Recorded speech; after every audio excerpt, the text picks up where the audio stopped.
So it's been a while since I've done one of these, but I couldn't help myself considering we've just got new invoked support, and it's not just like a little bit, it's 10 brand new cards. So hopefully I'll be able to edit that in the post as well and make it, a bit better for you.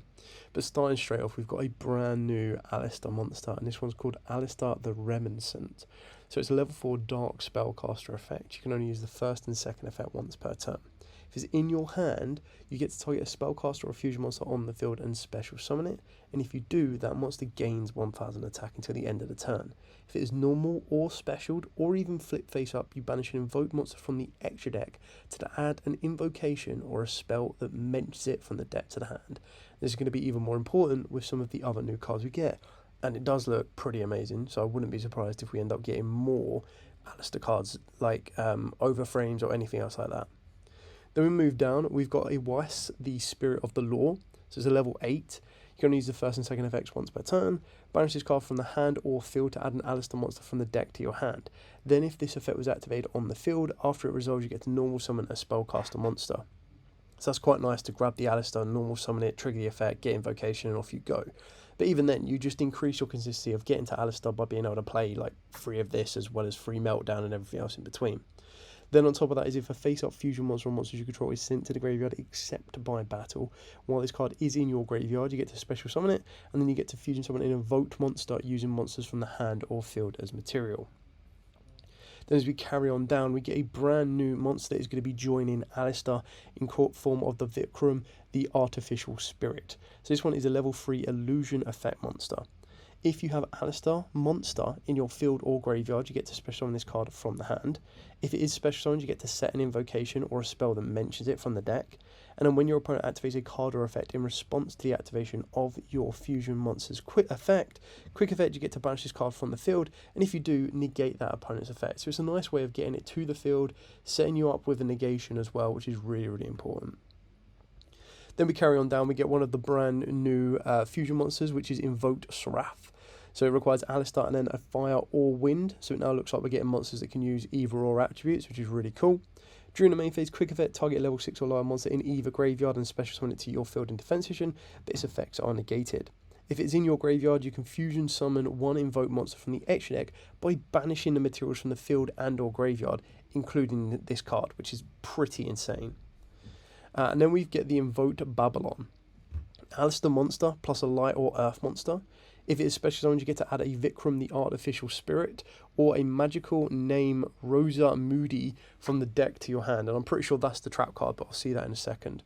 Then you get to banish one monster from either graveyard. You can banish this card from the graveyard, target a fusion monster you control. All face-on monsters your opponent currently controls lose attack equal to that monster's until the end of the turn.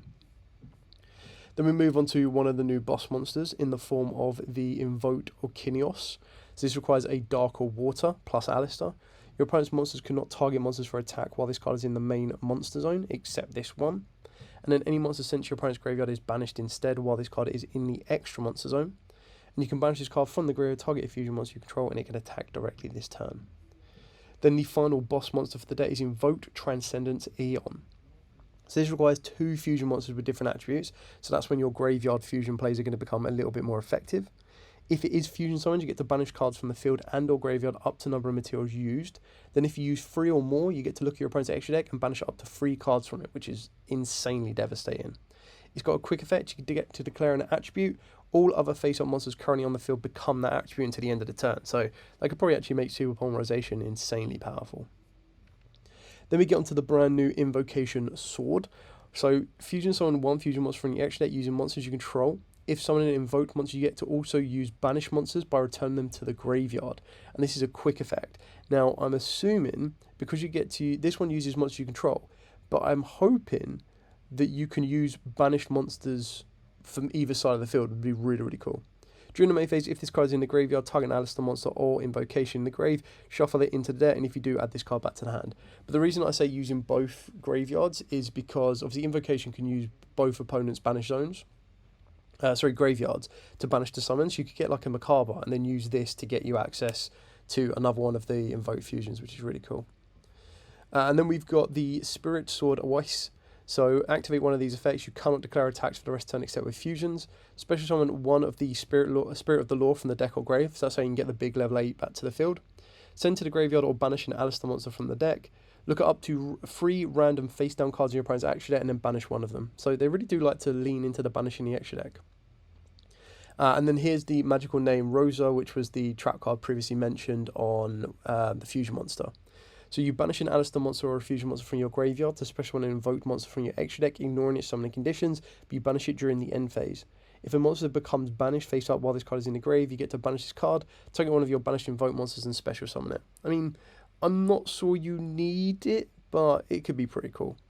And then you get an alternative artwork for Artemis the Moon Maiden. And then we've got some invoked sleeves down here, like invoked with Magister sleeves, which actually look really cool. But yeah, 10 brand new cards for the invoked art type. These are coming out in Chaos Origins, which are June for the TCG as well. And I'm actually looking forward to Chaos Origins. It looks like a really fun set. They brought out more Power Patrons, Elf Notes, and kind of like Medius themed cards yesterday. And then, yeah, the Invoked dropped today, and I was like, I have to talk about these. So, yeah, let me know what you think of the Invoked in the comments down below. I can't wait to see what these do. It's going to be nice that Invoked can become like its own deck again. And then also being able to add Shadows in and everything else in between could be really, really awesome. Anyway, thank you so much for watching. Do like, comment, subscribe, share. Till next time, as absolutely always, stay safe, and of course, happy dueling.